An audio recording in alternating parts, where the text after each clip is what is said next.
Good morning student 9। अब मैं आपको नेक्स्ट मॉडल रदरफोर्ड मॉडल पढ़ाऊंगी। इस मॉडल के अनुसार जो हमारे साइंटिस्ट थे अर्नेस्ट रदरफोर्ड, वो जानने के इच्छुक थे कि परमाणु के भीतर मतलब अंदर इलेक्ट्रॉन कैसे है, और उन्होंने अब इसको जानने के लिए एक एक्सपेरिमेंट करा। उनका एक्सपेरिमेंट क्या था? गोल्ड के फॉइल में, गोल्ड की पत्ती में उन्होंने अल्फा रेज, जो अल्फा रेस थी उनको उसमें भेजा। अल्फा रेस थी आपके द्विआवेशित हीलियम कण थे। ठीक है, जब उन्होंने ये एक्सपेरिमेंट करा तो जो रिजल्ट उनके सामने आए वो रिजल्ट उनको भौचक्कर करने वाले थे। उन्होंने ऐसा नहीं सोचा था कि वो रिजल्ट मिले। ये उनका एक्सपेरिमेंट है। ये राउंड वाले आपके क्या है? गोल्ड फॉइल है, और ये अल्फा कण है, और अल्फा कण को उन्होंने इस पर स्ट्राइक किया है। स्ट्राइक करने के बाद उनके जो परिणाम मिले वो ये थे। तेज गति से चल रहे अधिकतर अल्फा कण सोने की पत्ती से सीधा निकल गए, मतलब कुछ रेस सीधा चली गई, कुछ रेस आपके पन्नी से टकराकर कुछ कोण से विक्षेपित हो गई, मतलब मुड़ गई। ठीक है, डिफ्लेक्शन हो गया। और सबसे बड़ी बात थी, कुछ कण जैसे आप 1200 की बात करें, 1200 में आपके एक कण वापस आ गया। रदरफोर्ड के अनुसार ये उनके लिए एक अविश्वसनीय परिणाम था।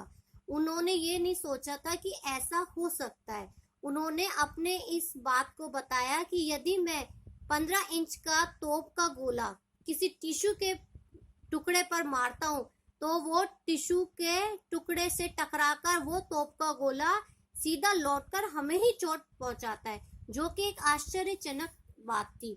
नेक्स्ट उन्होंने अपने प्रयोग से निष्कर्ष को समझाने के लिए उन्होंने ये बोला कि आप एक बच्चे को बोल दो और उसको कमरे में मारने को कहो। तो बच्चा आंख बंद करके उस बॉल को कमरे के दीवार में मारता है, तो वो बॉल दीवार से टकराकर खुद पुनः उसके पास आती है।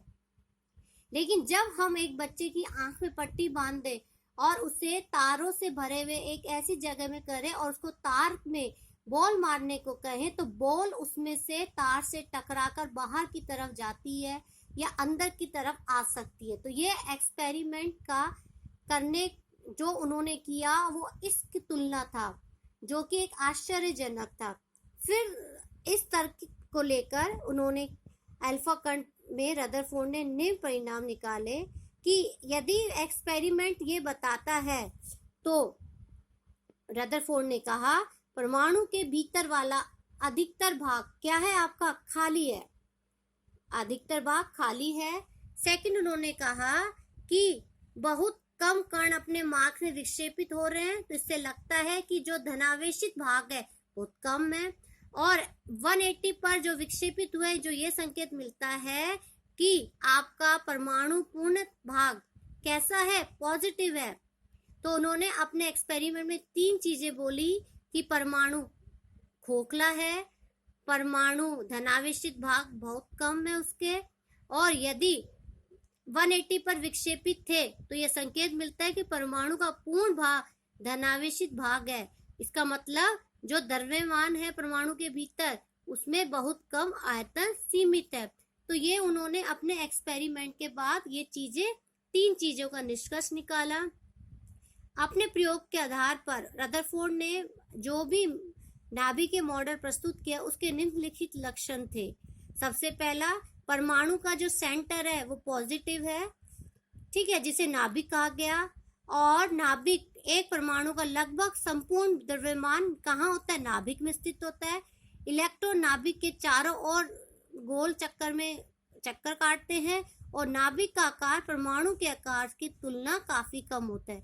मतलब रदरफोर्ड ने कहा परमाणु का केंद्र पॉजिटिव है, ठीक है, परमाणु के चारों ओर इलेक्ट्रॉन गोल कक्षा में घूमते हैं, और नाभिक का आकार परमाणु के आकार से कम, तुलना काफी कम है।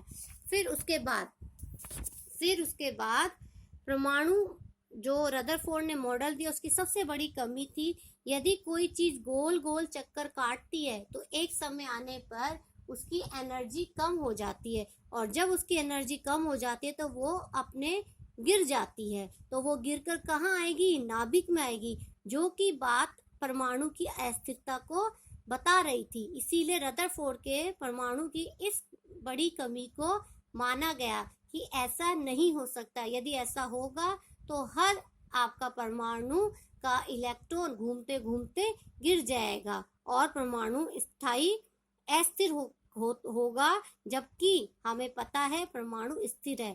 तो रदरफोर्ड का जो एक्सपेरिमेंट था वो परमाणु को अस्थिर बताता है, जबकि ये बात गलत है।